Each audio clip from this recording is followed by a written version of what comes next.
Hello, hello, everybody. Hello. Happy Thursday. Is it Thursday? Wednesday. How are you guys doing? I hope you guys are doing really well. Today is day 6 of the author series. This series was highly requested. Last year, I did a IG stories series where for a week I came on and I shared some general tips and things I've learned as an author. And this year I'm doing an IG live series. So if you're new to me, welcome. If you're new to the podcast, also welcome. My name is Danielle Desir. I'm a 5-time author. And traditionally on the show, we talk about affordable travel, building wealth, paying down debt. But on occasion, we talk about content creation because I am a content creator. Not only am I a blogger, I'm also a freelance writer. Yes, you can hire me. I'm a podcaster and also I'm an author. So with that being said, a lot of what I focus on is creating content online. So that definitely does seep into the podcast. So if you're wondering, wait, the topics are kind of off. That is why. So we actually have quite a bit of episodes where we talk to freelance writers, we've talked to authors and things like that. So in this series, I'm just sharing behind the scenes of what it takes as an indie author and the things that I've learned over the last couple years publishing my 5 books. Today in particular, we're going to be talking all about how to deal with rejection because everything we talked about so far has been great, strategies, tips, and all of that. But, it does hit hard when you get rejected, when someone says that your book is not that great or they have some negative comments to say. It can really it can negatively affect you, and that may even derail you from your mission and your ideas. So that's what we're going to be talking about today.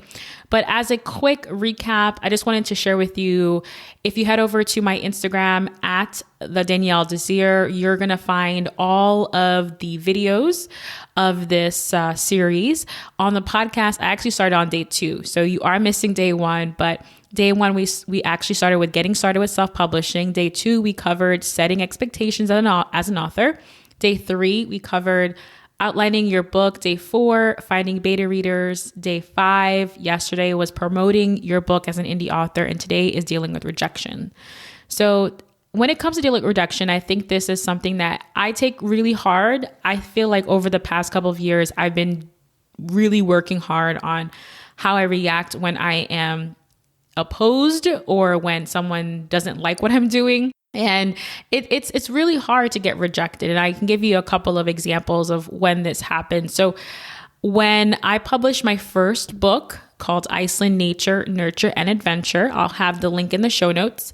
When I published that Iceland travel guide, I was really nervous about sharing it out there in the world. But I had looked up to a influencer who has lived in Iceland for quite a bit of time. And I shared the copy of the book with her unsolicited. She didn't know I was going to do this, but I shared a copy of the book with her and she got back to me really, really quickly. And her comments it was meh. Like that was her thoughts on it. And it was hurtful to hear that because again, you put so much thought into it. And especially for me, a lot of my prior work was based off of the blog posts I had written before that had done really, really well. So I thought I did pretty good, but her reaction and her suggestion was like, it wasn't that great. So that was my first time. As a first-time published author, I was getting some pushback, and I definitely I cried a bit. I was so super sad about it, but I did not let that deter me from continuing on in my publishing journey. I actually took notes on how I could improve, and that feedback helps me to really think through critically when I'm writing more books, like what am I trying to portray? What am I trying to say? And how can I, again, help my audience? Because all of my nonfiction books are really to help my audience solve a problem or to inform them about something. So definitely if I ever go back and rewrite that book, I'm going to take her feedback and her critiques into account.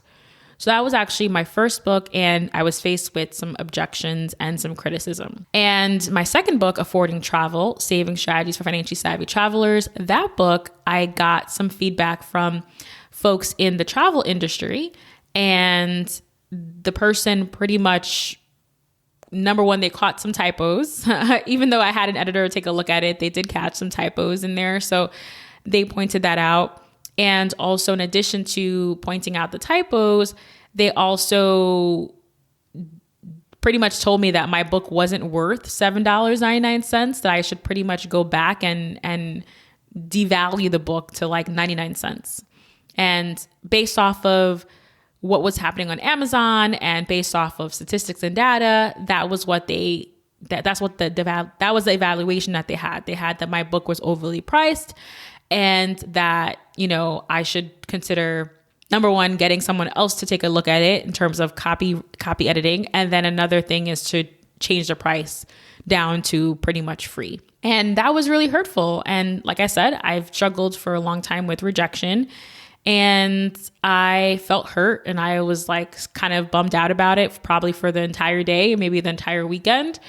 But I used that as an opportunity to improve the book. So I went back again. And because my books are ebooks, it's so easy to go back and to make any changes and edits.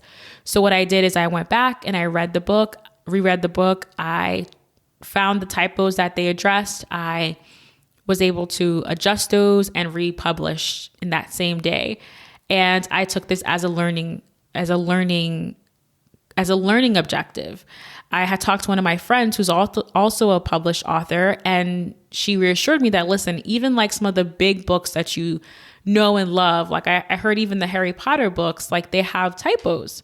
So if you're an indie author and you're bootstrapping this, like you're going to expect that it's not going to be 100% perfect, right? So, and I think I was really hard on myself that like, how did I not see this typo even though I've read it like 50 times?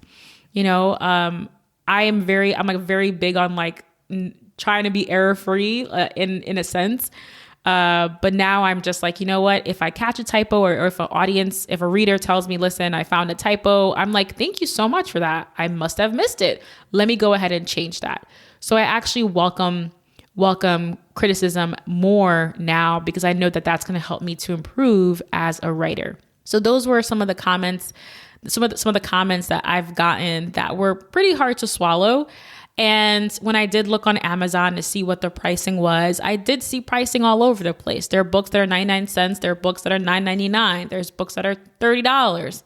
And for me, it's like, I'm sure there's like a formula for what's the right price for your book. But thinking about the transformation that I am promising my audience, I think that paying for a $7.99 book or a $9.99 book is not a bad thing, especially since I'm taking you step by step through the process, right? If I was actually creating a course, I'd probably charge you $200 for that or plus. So being able to get a book for $7.99 for me is a steal. So I was able to work through it by just, again, thinking that way. So that in terms of, again, rejection was really hard. So not only getting rejected by my content, but also getting rejected by finding typos, getting rejected by my price objections. Those were some of the things that were really, really hard early on. But like I mentioned before, every critique that I get, it will sting. It will sting for sure. It will hurt, but try to reframe that and see, okay, this person pointed something out. Is there ways that I can improve? Is there a way that I can do better? Can I readjust the typo? Can I, add some more things in there?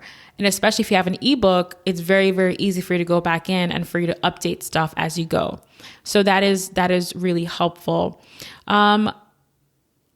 I would still say that I still struggle with rejection. It's not something that I've recovered 100% from, but I do think I am in a better place. And I think that it's part of what a content creator has to do.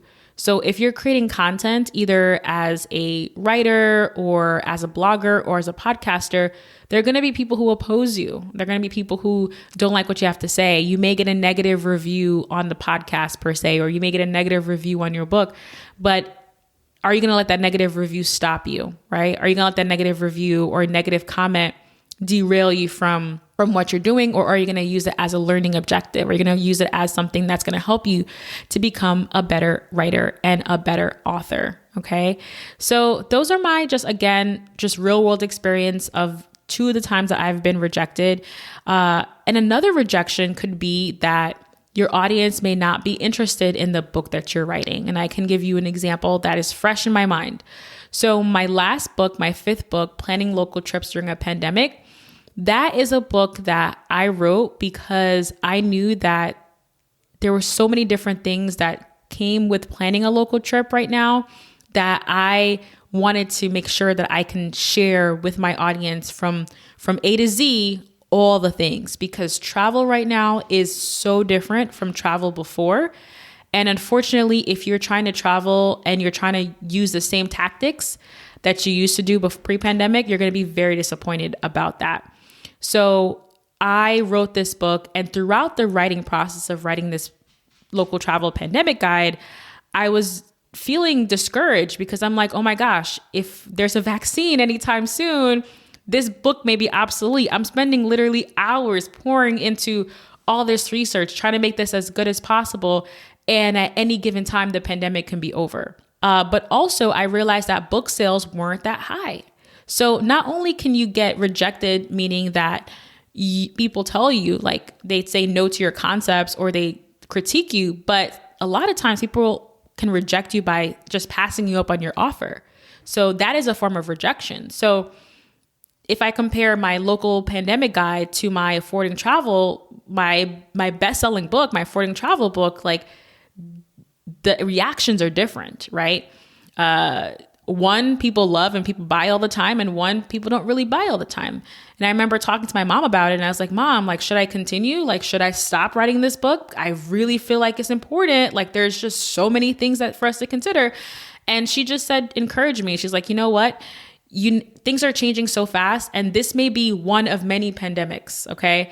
And later down in the road, you never know. There may be a demand, even though it might not be demand now, but there may be a demand later for what you have to say.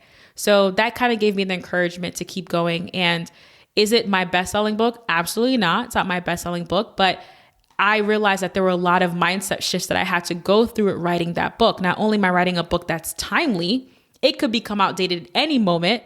And also just the book sales weren't coming in that much. So that was just, it was a lot. It was a lot. And it came to the point for me that I had finished writing the book and I had told my editor that I was going to have it to them by X and X date.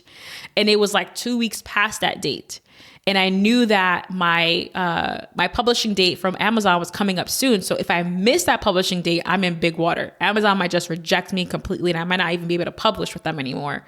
So I was literally hanging on to the book because in my closet or in my drawer, because I did not want people to see it, because I didn't think it was going to be, successful, because it wasn't getting pre-orders.